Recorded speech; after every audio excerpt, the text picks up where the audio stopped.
നായർ 4-ാം അധ്യായം 1 മുതൽ 38 വരെയുള്ള വാക്യങ്ങൾ. ഓനിയാസിനെതിരെ ആരോപണങ്ങൾ. ഹെലിയോസ് തന്നെ പ്രേരിപ്പിച്ച അനർത്ഥങ്ങൾക്കിടയായത് ഓനിയോസാണെന്ന് ധനത്തെക്കുറിച്ചുള്ള വിവരങ്ങൾ നൽകി സ്വരാജ്യത്തെ വഞ്ചിച്ച പ്രസിദ്ധ ശിമയോൻ പറഞ്ഞു പരത്തി. നഗരത്തിന്റെ ഉപകാരിയും ജനത്തിന്റെ സംരക്ഷകനും നിയമങ്ങളിൽ തീക്ഷ്ണതയുമായ അവനെ ഭരണകൂടത്തെ എതിർക്കുന്ന ഉപജാപകനായി മുദ്രകുത്താൻ അവൻ മടിച്ചില്ല. ഈ വിരോധം വളർന്ന ശിമയോന്റെ വസ്ത്രത്താരായ അനുചരകന്മാരിൽ ഒരുവൻ കൊലപാതകങ്ങൾ പോലും നടത്തി തുടങ്ങി. അപ്പോൾ ശിമയോന്റെ വിരോധം ഗുരുതരമാണെന്ന് മെനസ്തസ്തുവിന്റെ പുത്രനും ദക്ഷിണസിറിയയുടെയും ഫിനിഷ്യരുടെയും ഭരണാധിപനുമായ അപ്പൊളിയോസ് അവന്റെ ദുഷ്ടതയ്ക്ക് മൂർച്ച കൂട്ടുന്നുവെന്നും ഓനിയാസ് മനസ്സിലാക്കി. ആരെയും കുറ്റപ്പെടുത്താനല്ല, ജനത്തിന്റെ പൊതു നന്മയും വ്യക്തിപരമായ നന്മയും ലക്ഷ്യമാക്കി അവൻ രാജാവിനെ സമീപിച്ചു. രാജാവ് ഇടപെട്ടിട്ടില്ലെങ്കിൽ പൊതുകാര്യങ്ങൾ സമാധാനപരമായ ഒത്തുതീർപ്പിലെത്തുകയില്ലെന്ന് ശിമയോൻ അവിവേകം അവസാനിപ്പിക്കുകയില്ലെന്നും അവൻ മനസ്സിലാക്കിയതുകൊണ്ട് ഇങ്ങനെ ചെയ്തത്. ജാസൻ പ്രധാന പുരോഹിതൻ. സെല്യൂക്യൂസ് മരിച്ചതിനു ശേഷം എപ്പിഫനാസ് എന്ന് വിളിക്കപ്പെടുന്ന അന്ത്യോസ് രാജാവായപ്പോൾ ഒനിയാസിന്റെ സഹോദരൻ ജാസൻ കോഴ കൊടുത്ത് പ്രധാന പുരോഹിതന സ്ഥാനം കൈക്കലാക്കി. അവൻ രാജാവിനെ കണ്ട് 360 താലന്തും വേറൊരു ഇനത്തിൽ 80 താലന്തും വെള്ളി വാഗ്ദാനം ചെയ്തു. തന്റെ അധികാരത്തിൽ ഒരു കായികാഭ്യാസ കളരിയും യുവജന സംഘവും സ്ഥാപിക്കാൻ അനുവദിക്കുകയും ജെറുസലേം പൗരന്മാരെ അന്ത്യോക്യ പൗരന്മാരെ അംഗീകരിക്കുകയും ചെയ്താൽ 180 താലന്ത് കൂടി കൊടുക്കാമെന്ന് അവൻ സമ്മതിച്ചു. രാജാവിന്റെ അനുമതി നേടി ജാസൻ പുരോഹിത സ്ഥാനം ഏറ്റെടുത്ത ഉടനെ ജനത്തെ ഗ്രീക്ക് സമുദായത്തിലേക്ക് തിരിച്ചു തുടങ്ങി. റോമാക്കാരുമായി സഖ്യം സ്ഥാപിക്കാൻ ദൂതനായി പോയ യൂഫോളോമോസിന്റെ പിതാവായ യോഹന്നാൻ യഹൂദർക്ക് നേടിക്കൊടുത്ത രാജകീയ ആനുകൂല്യങ്ങൾ അവൻ അവഗണിച്ചു. ജാസൻ നിയമാനുസൃതമായി ജീവിത സമ്പാദ്യങ്ങൾ നാട്ടിൽ നിന്ന് നിർമ്മാർജ്ജനം ചെയ്ത് നിയമവിരുദ്ധമായ പുതിയ ആചാരങ്ങൾ ഏർപ്പെടുത്തി. അവൻ ഉത്സാഹത്തോടെ കോട്ടയ്ക്ക് നേരെ താഴെ ഒരു കായികാഭ്യാസ കളരി സ്ഥാപിക്കുകയും ഗ്രീക്ക് തൊപ്പി ധരിക്കാൻ കുലീന യുവാക്കളെ നിർബന്ധിക്കുകയും ചെയ്തു. അന്തർണിയും പ്രധാന പുരോഹിതനും നിന്ന് ഭാവിച്ചവനുമായ ജാസന്റെ അതിരത്ത ദുഷ്ടത നിമിത്തം ജനം യവനാചാരങ്ങളും വിദേശീയ സമ്പ്രദായങ്ങളും അങ്ങേയറ്റം വരെ സ്വീകരിച്ചു. പുരോഹിതന്മാർക്കും ബലിഷ്ഠ ശുശ്രൂഷയിൽ ശുഷ്കാന്തി നശിച്ചു. തളിക്കയറിന് സമയമായാലുടൻ പുരോഹിതന്മാർ വിശുദ്ധ മന്ദിരത്തെ അവഗണിക്കുകയും ബലിയർപ്പണത്തിൽ അനാസ്ഥ കാണിക്കുകയും ചെയ്തുകൊണ്ട് പരിപാടികളെ സംബന്ധിക്കാൻ മത്സരരംഗത്തേക്ക് കുതിക്കുകയായി. പിതാക്കന്മാർ വിലപിച്ചതെല്ലാം അവൻ പുച്ഛിച്ചു തള്ളുകയും ഗ്രീക്കുകാർ ആദരിച്ചതെല്ലാം വിലമതിക്കുകയും ചെയ്തു. തന്മൂലം അവർ കൊടിയ വിപത്തുകളിൽ അകപ്പെട്ടു. അവർ മാനിക്കുകയും അന്യോന്യം അനുകരിക്കാൻ ഇച്ഛിക്കുകയും ചെയ്ത ജീവിത സമ്പ്രദായങ്ങളുടെ ഉടമകൾ ശത്രുക്കളായിത്തീർന്ന് അവരെ ശിക്ഷിച്ചു. ദൈവിക നിയമങ്ങളോട് ആദരം കാണിക്കുന്നതിന് നിസ്സാരമല്ല ഭാവി സംഭവങ്ങൾ ഈ വ്യവസ്ഥത തെളിയിക്കും. ടൈയറിൽ രാജാവിന്റെ സാന്നിധ്യത്തിൽ ചതുർവാർഷിക മത്സരങ്ങൾ നടക്കുമ്പോൾ നീചനായ ജാസ അന്ത്യോക്യ പൗരന്മാരുമായി ജെറുസലേമിൽ നിന്ന് തീരത്ത് ദൂതന്മാരെ ഹെർക്കുലിസിന് ബലിയർപ്പിക്കാൻ 300 ദ്രോമ വെള്ളിയുമായി അങ്ങോട്ട് അയച്ചു. പണം കൊണ്ടുപോയ അത് ഹെർക്കുലിസിനെ ബലിയർപ്പിക്കാൻ ഉപയോഗിക്കുന്നതിന് അനുചിതമെന്ന് കരുതി മറ്റൊരു കാര്യത്തിന് വിനിയോഗിച്ചു. പണം കൊടുത്തേച്ചവൻ അതുകൊണ്ട് ഹെർക്കുലിസിനെ ബലിയർപ്പിക്കാനാണ് ഉദ്ദേശിച്ചതെങ്കിലും അത് കൊണ്ടുപോയവർ ചെറിയ വായ്ക്കപ്പൽ നിർമ്മിക്കാനാണ് ഉപയോഗിച്ചത്.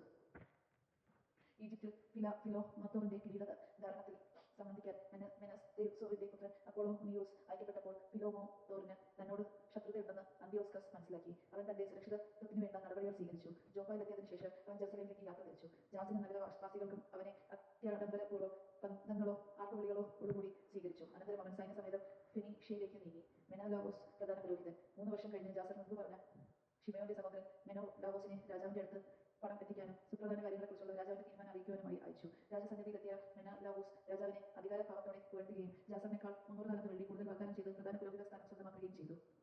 രാജതീരൂരം നേടി മടങ്ങിയെത്തിയ അവന് പ്രധാന പുരോഹിത സ്ഥാനത്തിന് വേണ്ട ഗുണങ്ങളൊന്നും ഇല്ലായിരുന്നു. ക്രൂരനായ സെർച്ചാധിപതിയുടെ ഉഗ്രകോപവും വന്യമൃഗത്തിന്റെ ക്രൂരതയും മാത്രമുണ്ടായിരുന്നു. സ്വസഹോദരനെ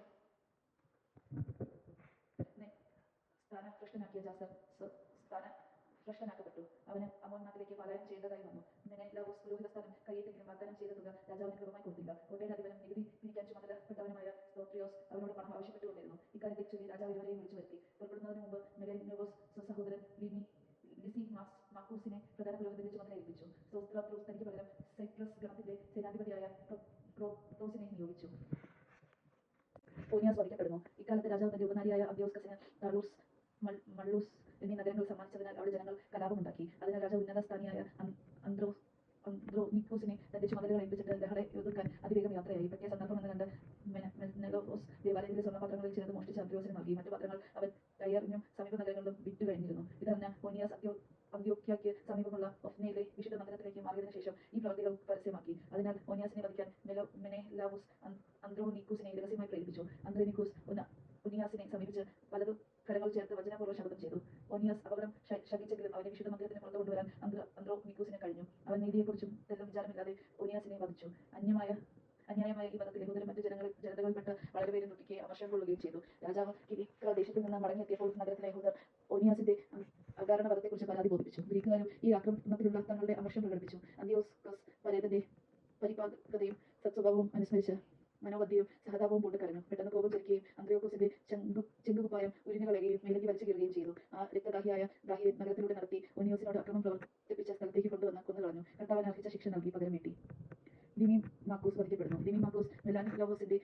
മൗനാനുവാദത്തോടെ നഗരത്തിൽ ദൈവദൂഷണപരമായി പലതും പ്രവർത്തിച്ചു. സ്വർണ്ണപാത്രങ്ങളിൽ പലതും മോഷ്ടിക്കപ്പെട്ടു. വിവരം പരസ്യമായപ്പോൾ ജനം ലിസിമാക്കൂസിനെതിരെ സംഘടിച്ചു. ജനങ്ങൾ പ്രക്ഷുബ്ധരാകുന്നത് കണ്ട് ലിസിമാക്കൂസ് കടന്ന പ്രായവും ഒട്ടും കുറയാത്ത ഭോഷത്വവുമുള്ള അവരുന്നോസിന്റെ നേതൃത്വത്തിൽ 3000 ആളുകളെ സായുധരാക്കി നീതീകരിക്കാനാവാത്ത ആക്രമണം അഴിച്ചുവിട്ടു. ലിസിമാക്കൂസ് ആക്രമിച്ചു വന്ന് കണ്ടയുടനെ യഹൂദരിൽ ചിലർ അവിടെ കിടന്ന കല്ലുകളും തടിക്കഷ്ണങ്ങളും മറ്റു ചില ചാരവും എടുത്ത് കണ്ടപാടെ ലിസിമാക്കൂസിന്റെയും അനുയായികളുടെയും നേർക്ക് വലിച്ചെറിഞ്ഞു. അങ്ങനെ അവർ പലരെയും മുറിവേൽപ്പിച്ചു, ചിലരെ കൊന്നു, എല്ലാവരെയും തുരത്തി ദേവാലയ ചോരണ ഭണ്ഡാരത്തിന് സമീപം വെച്ച് വധിച്ചു. ഈ കാര്യത്തെ പ്രതി മെലനോവിസിനെതിരെ കുറ്റാരോപണങ്ങൾ ഉണർന്നു. രാജാവ് ടയറിലെത്തിയപ്പോൾ കാര്യോലോചനസമിതി നിയോഗിച്ച 3 പേർ വസ്തുതകൾ അവനെ അറിയിച്ചു. പതനം സുചിതമെന്ന് ഗ്രഹിച്ച മെനിയോലോഗോസ് രാജാവിനെ സ്വാധീനിക്കാൻ ദോറിമെനോസിന്റെ പുത്രൻ ടോളിമിക്ക് സാരമായ കോഴ വാഗ്ദാനം ചെയ്തു. ടോളിമി കാറ്റുകൊള്ളാനെന്ന ഭാവേന രാജാവിനെ സ്തംഭരണികളുടെ അടുത്തേക്ക് നയിച്ചു, മനസ്സുമാറ്റാൻ പ്രേരിപ്പിച്ചു. തുടർന്ന് രാജാവ് സർവ്വദുഷ്ടതർക്കും കാരണമായ മെലീനിയോസിന്റെ ആരോപണങ്ങളിൽ നിന്ന് മോചിപ്പിച്ചു, ആ നിർഭാഗ്യമായ മരണത്തിന് ഏൽപ്പിക്കുകയും ചെയ്തു. അവരാകട്ടെ ഷിദിയാക്യായുടെ മുൻപാകെ വാദിച്ചാൽ പോലും മോചനം